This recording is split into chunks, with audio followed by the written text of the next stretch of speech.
Hello friends, maths के इस channel maths wizard में आप सभी का स्वागत है।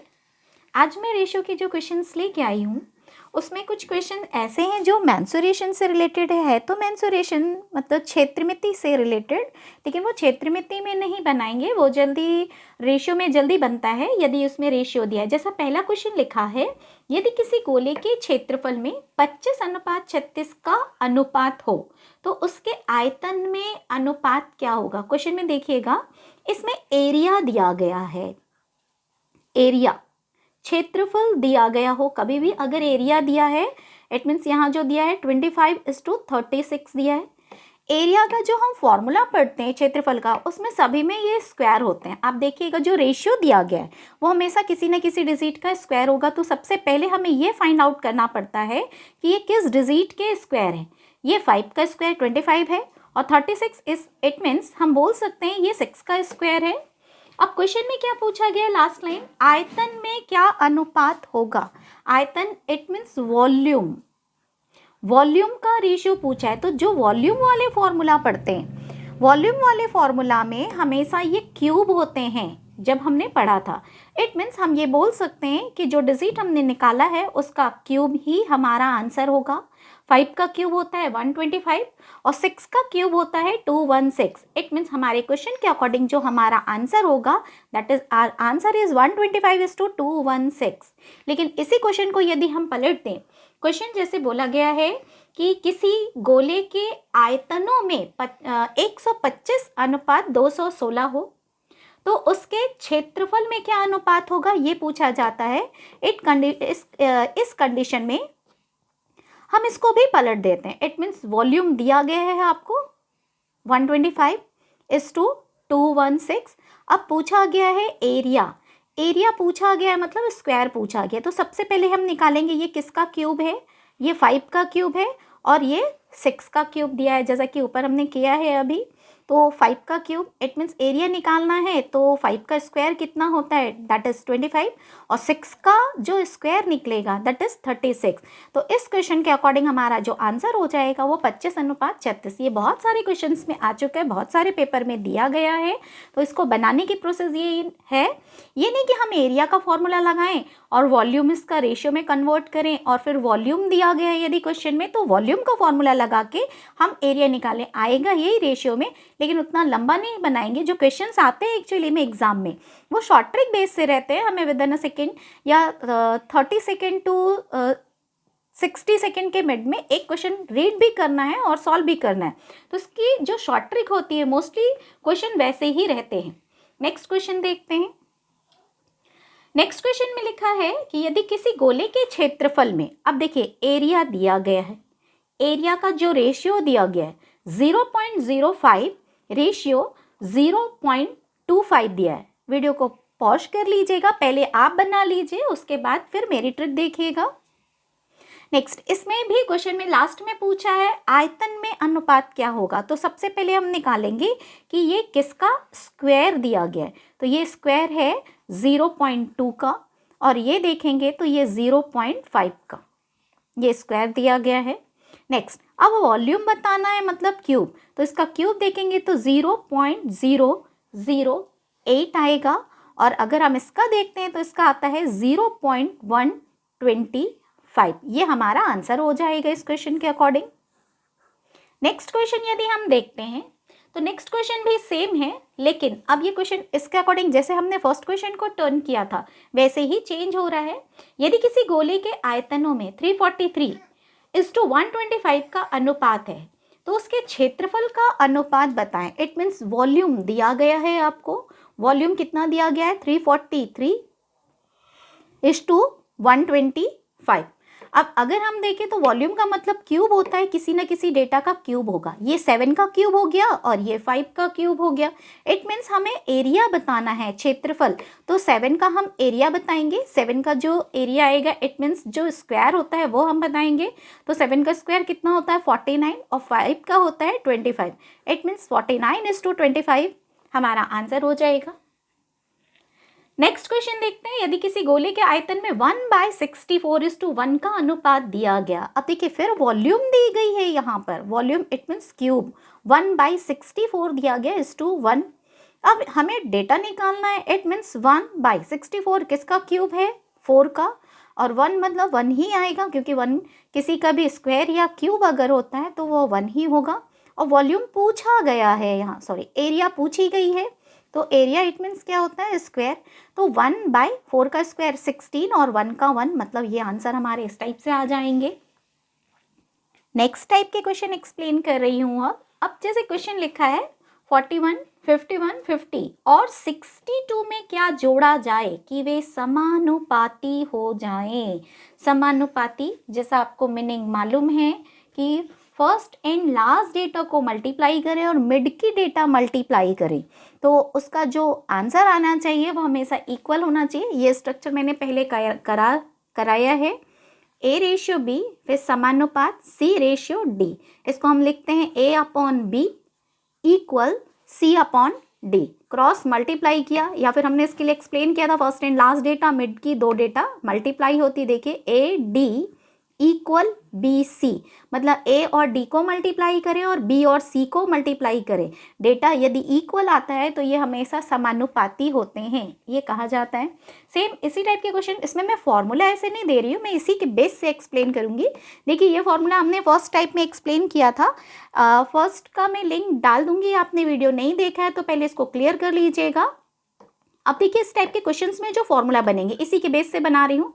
मैंने यहाँ पर लिखा है AD इक्वल BC, अगर ये बेस क्लियर है तो आप यहाँ लिख सकते हैं AD BC, इसी क्वेश्चन का फॉर्मूला है, तो प्लीज़ इसको अच्छे से करिएगा। ये इक्वल का जो साइन दिया गया है वो मैं इस टाइप से लिख रही, 2 टाइम माइनस का यूज़ किया है, दैट इज़ इक्वल। अब जो डेटा ऊपर यूज़ हो रहा है यही डेटा हम प्लस में भी यूज़ करेंगे। देखिए B और C लिया है तो B + C लिख लेंगे यहाँ पर।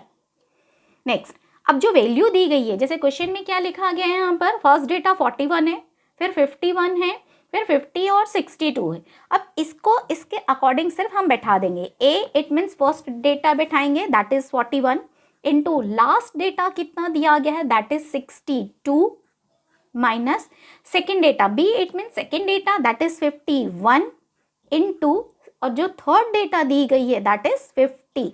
अब सेम डेटा, अब हमें यही लिखना है, इट मीन्स 41 प्लस 62। देखिए जो डेटा मल्टीप्लिकेशन में लिखा है वही प्लस में लिख रही हूँ, 51 प्लस 50।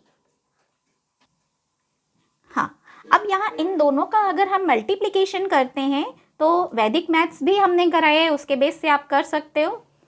2 1 ज़ा 2, 2 4 ज़ा 8 और 8 और 6 को हमने ऐड किया यहाँ पर, दैट इज 14, कैरी बचा 1।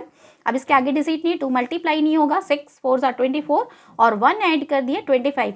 तो आप मल्टीप्लिकेशन वाली वीडियो देख करके इसको भी कवर कीजिएगा। 0 हमने बैठा दिया, 0 किसी भी डेटा से मल्टीप्लाई होती है तो 0 देती है। 5 1 ज़ा 5, 5 5 ज़ा 25 अपॉन, अब इनको भी हम ऐड कर लेते हैं तो ये आ जाएगा 103 माइनस 101, इनको ऐड करने पर मिल गया यहाँ। नेक्स्ट देखिएगा, जैसे ही हमने ये यहाँ पे लिखा है तो अब इसको हम सब्ट्रैक्ट करेंगे तो ऊपर आ रहा है हमारा 8 और नीचे कितना आ रहा है 2। लेकिन देखिए बड़ी डेटा देखें तो ये है, तो ये माइनस में नहीं आता है। यदि माइनस आ रहा है तो इसको प्लीज़ आप इग्नोर कीजिएगा, क्योंकि फॉर्मूला बेस से मैं नहीं दे रही हूँ। एग्जाम में बहुत सारे फॉर्मूला हो जाते हैं जो लर्न नहीं रहता है, तो इसी बेस से मैं दे रही हूँ। तो यहाँ नोट्स में आप लिख लीजिएगा, यदि माइनस साइन आती है तो इसे हमें इग्नोर करना है। 2 से हमने 8 को कट किया 4, इट मीन्स हमारा आंसर क्या आएगा 4। इस प्रकार से 41, 51, 50 और 62 में आप यदि 4 जोड़ते हैं तो फर्स्ट एंड लास्ट डेटा और मिड की 2 डेटा मल्टीप्लाई करने के बाद वो समानुपाती हो जाएंगे। अब नेक्स्ट क्वेश्चन जैसे देखते हैं, इसमें यही लिखा है 63, 71, 80 और 90 में क्या जोड़ा जाए कि वे समानुपाती हो जाए। मतलब फॉर्मूला तो हमारा यही यूज होगा।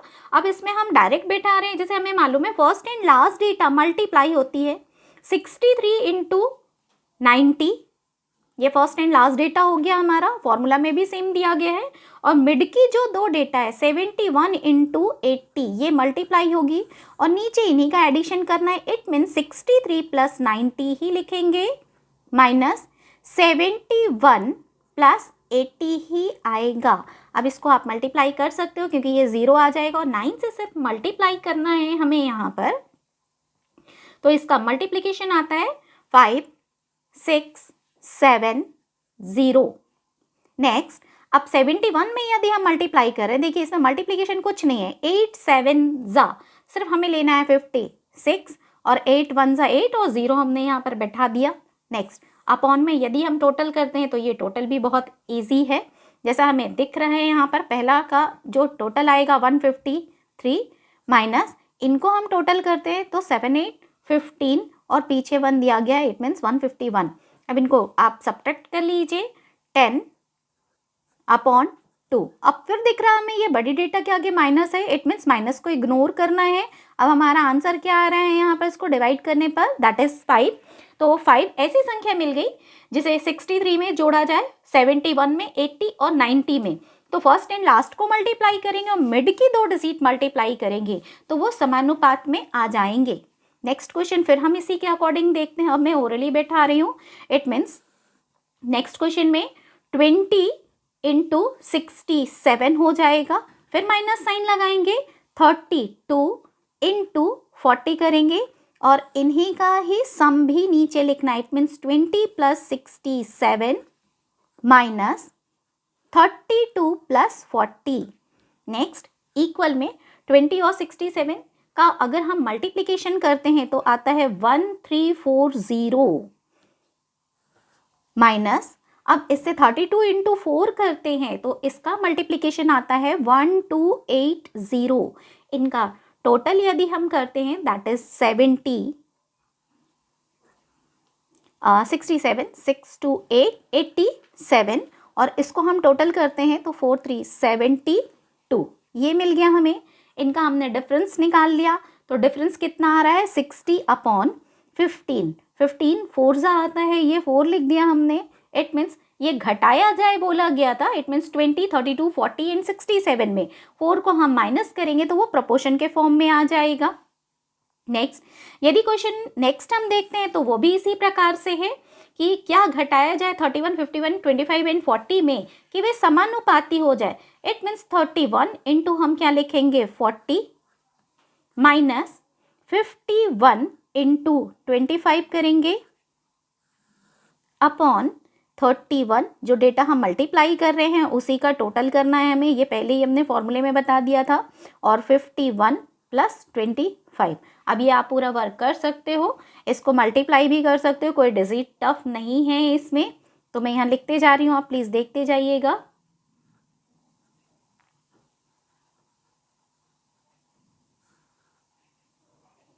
-71 माइनस 76, जब इसको हमने इसमें सब्ट्रैक्ट किया तो कितना आ रहा है 35 अपॉन 5। अब यहाँ -5 को हम इग्नोर कर देंगे, यहाँ पर 5 से डिवाइड कर दिया, दैट इज 7। इट मीन्स जो डिजिट दी गई है 31 51 25 एंड 40 उसमें 7 यदि हम घटा दें तो वो प्रपोर्शन में आ जाएगी। इट मीन्स हम ये बोल सकते हैं ये प्रपोर्शन के फॉर्म में आ जाएगी। वीडियो यदि पसंद आई हो तो प्लीज़ लाइक कीजिए, सब्सक्राइब कीजिए एंड कमेंट जरूर कीजिए।